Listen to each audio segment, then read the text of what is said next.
అందరికీ నమస్కారం. కథా సౌరభం ఛానల్కు స్వాగతం. ఈరోజు మనం చెప్పుకోబోయే కథ పేరు పనివాడి తెలివి. ఒక ఊళ్ళో ఒక సామాన్య రైతు ఉండేవాడు. అతను బ్రహ్మచారి కావటం చేత ఇంటిపని చేసేటందుకొక వంటవాణ్ణి పెట్టుకున్నాడు. ఒక ఏడు మామిడిపళ్ల కాలం వచ్చింది.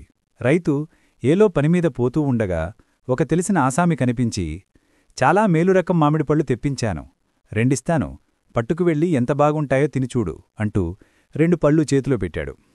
ఆయన ఇంటికి తిరిగి వచ్చి ఆ మామిడిపళ్లను తన వంటవాడికిచ్చి, వీటిని కడిగి ముక్కలుగా కోసి ఉంచు, నేనిప్పుడే వస్తాను అంటూ తన పనిమీద వెళ్ళాడు.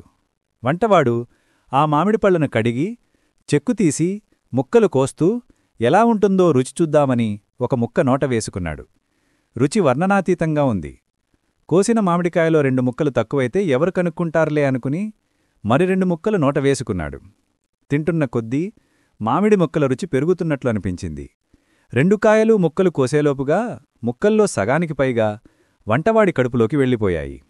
మిగిలిన ముక్కలను చూస్తే వంటవాడికి భయమైంది. ఏం చెయ్యాలి? కోసిన ముక్కల్లో కొన్ని తిన్నానంటే యజమానికది క్షమించరాని తప్పవుతుంది కనుక ఏదో ఒక అబద్ధం చెప్పక తప్పదు.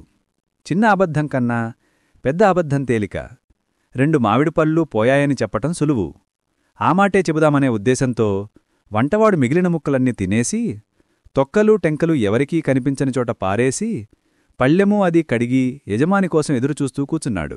ఈ లోపల రైతు తన పని చూసుకుని ఇంటికి తిరిగి వస్తుండగా ఎవరో సాధువు ఎదురయ్యాడు. ఆ సాధువుని చూడగానే తనకు దొరికిన మామిడిపళ్లల్లో కొంత ఆయనకు పెట్టి ఇంత పుణ్యం సంపాదించుకుందామనిపించింది రైతుకు. అందుచేత ఆయన సాధువును పలకరించి దూరప్రాంతం వాడని తెలుసుకుని, స్వామీ, మా ఇల్లు ఈ దగ్గర్లోనే ఉన్నది, దయచేయండి, 10 నిమిషాల కన్నా ఎక్కువసేపు మిమ్మల్ని ఉంచను అన్నాడు.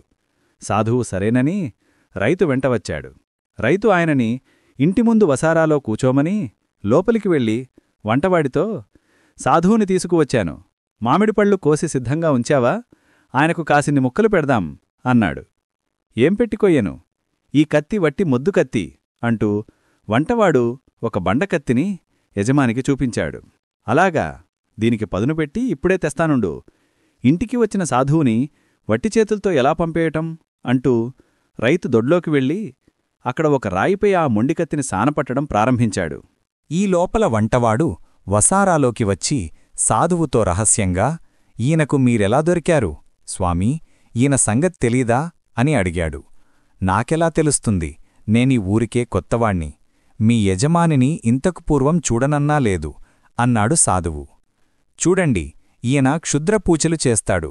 మీలాటి సాధువులు కనిపిస్తే ఇంటికి పిలిచి 2 చెవులూ కోసి క్షుద్రదేవతకి నైవేద్యం పెడతాడు. ఇలా చాలామందికి చేశాడు. అదుగో ఆ చప్పుడు వినండి, దొడ్లో కత్తికి పదును పెడుతున్నాడు. చెవులు కోసేటప్పుడు మీ వంటి వారికి అస్సలు బాధ కలగరాదని ఆయన ఉద్దేశం అన్నాడు వంటవాడు. ఈ మాట విన్నాక సాధువు వెంటనే లేచి ఇంటి బయటకు బయల్దేరాడు. కొంతసేపటికి రైతు కత్తితో లోపలికి వచ్చి వంటవాణ్ణి చూసి, ఇదిగో కత్తి, కాస్త పదును పెట్టాను, తొందరగా పళ్ళు కోసియ్యి, పాపం సాధువు చాలాసేపుగా వేచి ఉన్నాడు అన్నాడు. ఇంకెక్కడి పళ్ళు, ఇంకెక్కడి సాధువు, మీరలా దొడ్లోకి వెళ్లారో లేదో ఆయన లోపలికి వచ్చి 2 పళ్ళూ తీసి జోలెలో వేసుకుని ఉడాయించేశాడు అన్నాడు వంటవాడు. 2 పళ్ళు తీసుకున్నాడా? ఒకటైనా ఉంచమనకపోయావా? రుచి అయినా చూసేవాళ్లం అన్నాడు రైతు. నేను పిలుస్తుంటే వినిపించుకోకుండా పరిగెత్తాడు అన్నాడు వంటవాడు. రైతు చేతిలో కత్తి అలాగే పట్టుకొని వీధిన పడ్డాడు.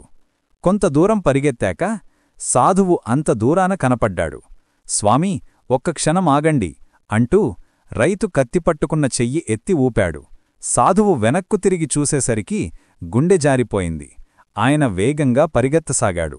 స్వామీ, 2 వద్దు, కనీసం ఒక్కటివ్వండి చాలు, ఒక్కటైనా ఇవ్వండి అని రైతు గట్టిగా కేకవేశాడు. ఈ మాటలతో సాధువుకు మరింత భయమైపోయింది. ఈ దుర్మార్గుడు తనను ఒక్క చెవి అయినా ఇచ్చిపొమ్మంటున్నాడనుకుని ఆ సాధువు శరవేగంతో పరిగెత్తుతూ రైతుకు అందకుండా పారిపోయాడు. రైతు నిరాశ చెంది ఇంటికి తిరిగి వచ్చేశాడు. తన యుక్తి పారినందుకు వంటవాడు మట్టుకు చాలా సంతోషించాడు. ఇదీ కథ. ఈ కథ మీకు నచ్చిందని ఆశిస్తూ వీడియోని లైక్ చేసి ఛానల్ను సబ్స్క్రైబ్ చేయగలరని కోరుతున్నాను.